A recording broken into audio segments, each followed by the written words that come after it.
শ্রীসংঘ UK crest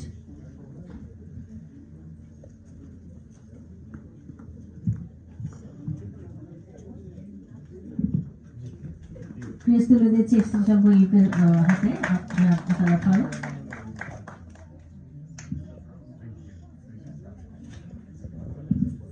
আমি কেন বলছি যে আপনারা প্রত্যেকে দুটো কথা বলবেন, দুটো কাজের কথা বলবেন, এই জন্য যে তাহলে লাখ লাখ লোক কি দিয়ে অনুষ্ঠানটি দেখছে, যারা প্রেসিডেন্ট সেক্রেটারি নির্বাচিত হয়েছেন আমাদের কমিউনিটির, নোয়াখালী বলুন, চিটাগংয়ের, তাদের রেসপন্স যে আমি যদি আবার কখনো টক শোতে যাই তাহলে আমাকে ধরবে যে দুটো ভালো কাজ করছেন বলেন।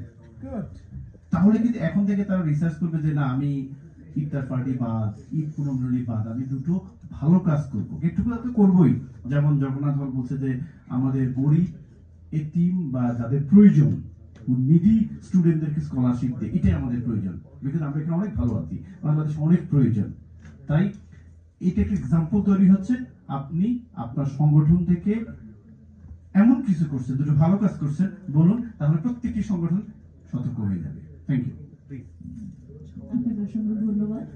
আসলে আমরা আয়ন টিভিকে কেন বারবার ধন্যবাদ দিচ্ছি, আপনাকে বা কেন দিচ্ছি, আসলে এই মিডিয়া পার্টনার ছাড়া কিন্তু আমরা একেবারেই অচল। কারণ আমরা যারা নতুন এই ইউবিলেতে পুজো শুরু করেছি, আপনারা প্ল্যাটফর্মটা দিয়েছেন সবাইকে জানানোর জন্য। তো শ্রীসংঘ ইউকে আসলে উদ্দেশ্য রয়েছে অনেকগুলি।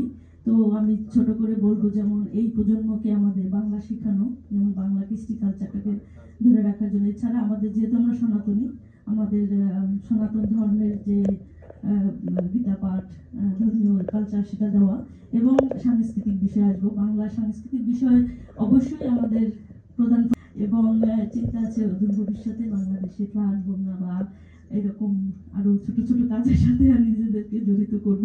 এবং এখানে অভিজ্ঞ অনেক লোক আছে, অনেক কিছু বলে ফেলছে। তো আমাদের মূল উদ্দেশ্য ইউনাইটেড থাকা, সনাতনীরা ইউনাইটেড থাকবো, সঙ্গে আমরা সমস্ত বাঙালি সমাজকে, সে হোক হিন্দু, মুসলিম, বৌদ্ধ, খ্রিস্টান, আমরা সবাই ভাই ভাই। কারণ আমরা ছোট থেকে সেই সংস্কৃতি থেকে বড় হয়ে এসেছি, যার ফলে আমরা এই বিলেতে বসেও আমি আজকে সগর্বে বলতে পারছি যে ফারুক ভাই আমাদের এত সুন্দর একটা পরিবেশ সৃষ্টি করে দিয়েছে। তো এটা আসলে প্রাউডলি বলতে হয় যে আমরা বাঙালি, সে যে প্রান্তে থাকি, বিলেতে, আমেরিকার যেখানে থাকি, আমাদের প্রধান পরিচয় হচ্ছে আমরা বাঙালি, তারপরে আমাদের জাতীয়তা, তারপরে আমাদের অন্যান্য সবকিছু, তো সঙ্গে আমাদের বাংলা সংস্কৃতি। তো উদ্দেশ্য এটাই যে পরবর্তী প্রজন্মকে আমাদের এইটাকে তুলে ধরা, কারণ আমরা নট অমর, সবাই মারা যাব। তো আমাদের এইটাকে চালিয়ে নেওয়ার জন্য পরবর্তী প্রজন্মকে তৈরি করা, এবং তাদের এই যে হিউম্যানিটি বেস কাজগুলো করতে সহায়তা করা, যে তারাও জানবে যে কিভাবে এখানকার কমিউনিটি এবং দেশের কমিউনিটিকে সেবা করতে হয়। Thank you. Wonderful, thank you. ধন্যবাদ শ্রীসংঘকে আপনাদের আসন পূরণ করার জন্য ধন্যবাদ জানাচ্ছি।